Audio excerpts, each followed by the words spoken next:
Unsay kalainan sa learning-centered education or curriculum sa learner-centered curriculum?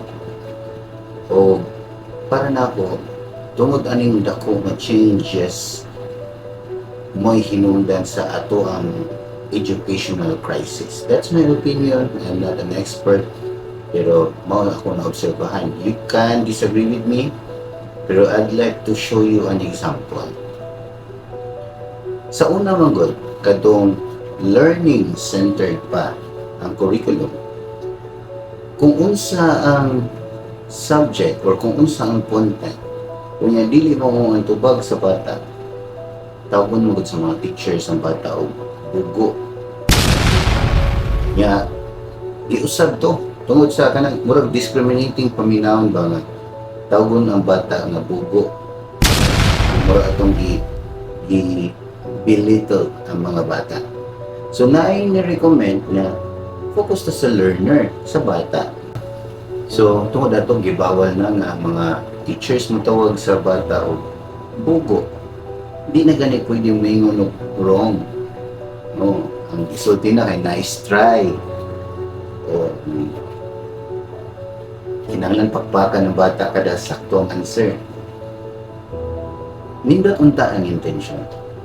Pero kung ba mo unsay effect kadugayan? Kaya di man ni 5 years ago nagsugod kanang child-friendly school, dili. Kanang child-friendly school, kita na sa ang purpose lagi, learner-centered ang curriculum. Dili siya sa learning-centered. So, mga teachers, di na gani pwede mo pusuwat o puwa na grado. O, itong isang hagbunggat sa una puwa, di ba, tawag na tuwa ng lipstick ang grado. Karon dili na. Kaya gani pwede mahagbong. Kung tayo mo, walay na hagbong. Okay, learner-centered. Dili learning-centered. Pero ang batik nga effect ana, gitangtang nato ang the right and wrong.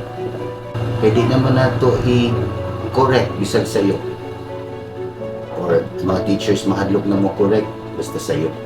Kaya kung i-correct nila ang mga bata, tawag na mo wrong, ipatulpo man may kung tawag na mo sayo or maingon ang teacher nga bugo man ka, patulpo. So, ang sa'yo buhatan sa mga teachers, dili kaya na ang word na bugo, dili kaya na ang word na wrong, okay na tanan. Tanawan niyo akong example ha. Okay, class? Atong klase karon, math, addition. Okay, so, who wants to answer? 1 plus 1. A few moments later. 1 plus 1? 3. 3? No, dili 3. A few moments later. 1 plus 1, 3. 3? I think it is 3. Do you have another answer? I feel it is 3. It's a nice try, no? Nice try. Again. 1 plus 1 equals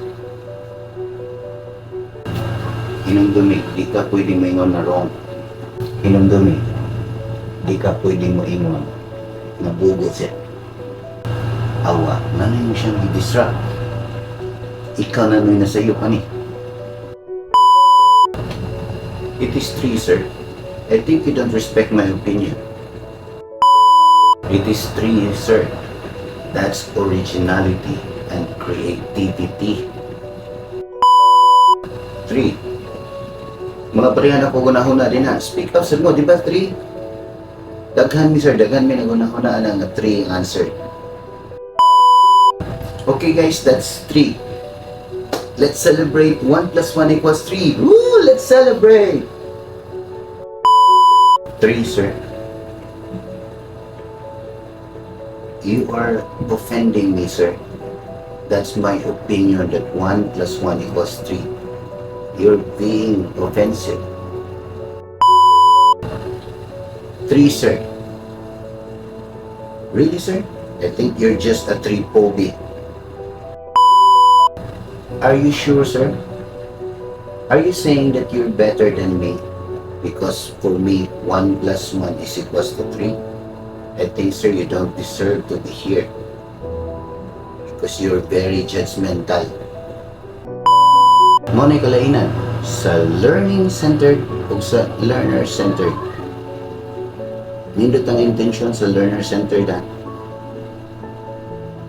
Pero sa'yo pang atong gi-expect na result. Magsulti ko sa'yo, basi man ako'y mo react tayo.